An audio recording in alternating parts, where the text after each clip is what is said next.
Mr. Chairman. I remember when I was chair of the Democratic Party, there's no more thankless jobs than those who are the county chairman or precinct chairs. Could everybody here who's ever been a precinct chair raise your hand so we can give you a round of applause? Give them, the precinct chairs, a round of applause. They're important to the party. I'll tell you, I've been to a lot of places throughout the state. This is the 56th county, Linda, that I've been to since July 1. In many of those counties, they haven't seen the sitting governor for the last 10 years. I find Texans come from different backgrounds. They have different first languages. They have different heritage. Some have been here for 5 generations and some for 5 weeks. But Texans share certain things in common. First, we believe in hard work and opportunity, right? That's who Texans are. And second, I find Texans are ready for a new governor, aren't you? We need a governor who'll do what's right for Texas, for all Texans, not just one wing of one party like Rick Perry. We need a governor who understands that leadership starts with an example at the top. And I don't know about you, but there's something wrong, and certainly not conservative, about a governor who on one hand is cutting dropout prevention programs and community colleges, but on the other hand, he's living in a $2 million mansion paid for by taxpayers, $10,000 a month. Andrew and I will move into a double-wide trailer because we understand that tax dollars are precious and they ought to be put in public service, not in the service of one's lifestyle as governor. You know, we need a governor who will shoot straight, that we can be proud of. In our Texas, we want more technology in our classroom. In Rick Perry's Texas, the State Board of Education wants to put politics in the classroom, and I think that's just wrong, don't you? That's just wrong. Look, I may not be the perfect candidate. When I ran for mayor, they told me that my ears were too big for TV. The better to hear you with. Oh, thank you. She said better to hear us with. Hear the public. But I'll tell you this. I just came from Haskell County. You know where Haskell County is? Yes. You know who's from Haskell County? Yeah. Rick Perry's home county. Good rally for me in Haskell County, by the way. That's true. And somebody said, when you're governor, well, you do like Richard or like Rick Perry when he comes through the county. I said, well, what do you mean? What are you talking about? He says, well, when he comes through and he comes when he comes to Haskell County, there's this whole entourage that comes of state vehicles and troopers. And then when he goes jogging on the dirt road in the country, he's followed by all these SUVs and state troopers.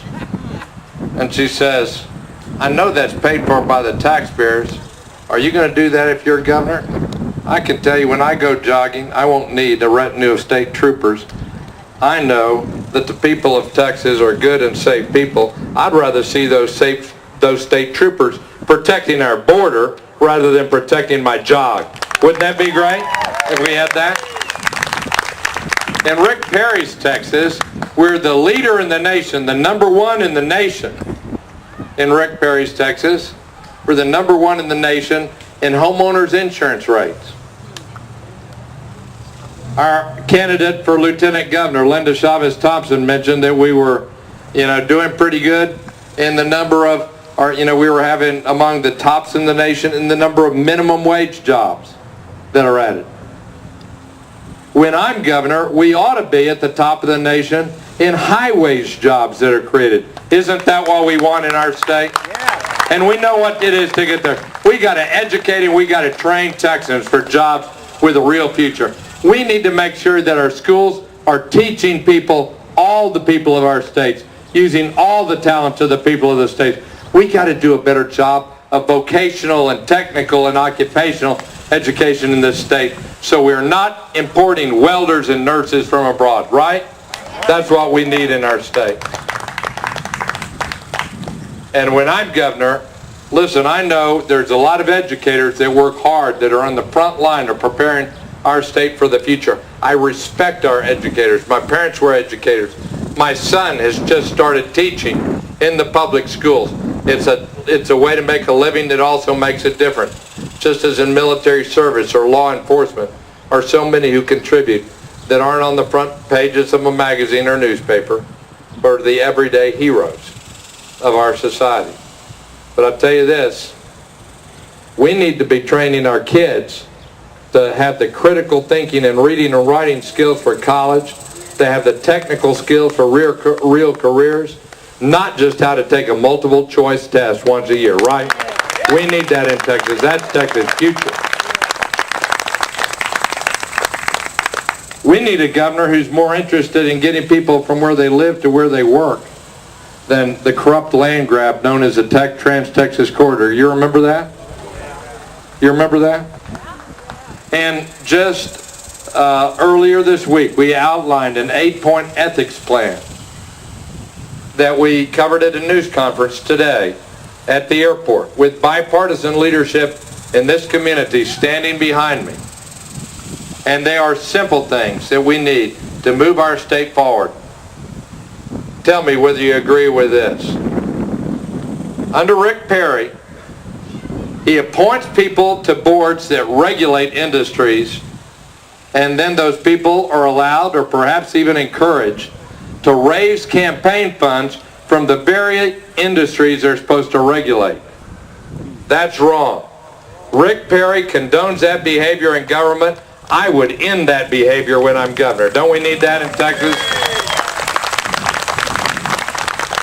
In Rick Perry's Texas, he recruits lobbyists to join his personal staff, including his chief of staff. They can continue to work on the very matters that private companies had hired them to push their interest on, even once they get into government. When they leave the governor's office, they could lobby agencies and the governor's office.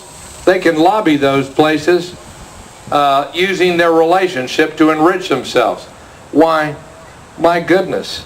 The governor's had 7 chiefs of staff. 5 of them have been lobbyists or gone into lobbying, some both. And all combined, they've made many, many, many millions of dollars trading on their relationships. When I'm governor, a lobbyist won't be recruited to my staff and allowed to lobby on the same things that they were hired by private clients. When I'm governor, when you leave my staff, there will be restrictions on what you can do in lobbying people in state government that used to have influence. It's about time. In Rick Perry's Texas, he has a finance committee with 120 people on it. Their names are on the internet. Just by coincidence, in that group of people, there are over 100 appointments to boards and commissions. Just by coincidence, I'm sure, right? Just by coincidence, those people have contributed, the ones who were appointed to boards and commissions, $5.3 million to his re-election campaigns. I don't think that's coincidence, do you? No. Do you think that all the talent of this state can just be found among the large contributors of Rick Perry? I don't. I think the talent in this state is spread broad. I think there's people from different backgrounds. I think there's people from different heritages. I think there's people with different skills and talents. We ought to bring all of Texas in to building a team to govern this state with boards and commissions. And I'll tell you what, when I'm governor, we're going to limit the amount that people can contribute once they've been appointed to boards and commissions. Wouldn't that be a refreshing change for our state of Texas? Look, how about this dropout rate? On July 13th, a week ago yesterday, Rick Perry announced his plan for cutting dropouts. Now, mind you, that very day, he had eliminated state funding for successful programs used in our school districts and our schools for after-school tutoring and summer school for kids. These were designed to cut the dropout rate and bring those who are struggling in school up to their grade level. The program worked. I've been in schools where it worked. He eliminated the funding for that because he created an $18 billion budget hole and he didn't have a plan how to do with it, so we cut education and dropout prevention first. Here was Rick Perry's plan for cutting the dropout rate. Rick Perry's plan was simple. If you apply for a driver's license, you would have to show that you're an 18 and under. You'd have to show you were in school or in home school or in GED or private school or charter school. That makes sense. That's not a bad idea. The problem with that idea?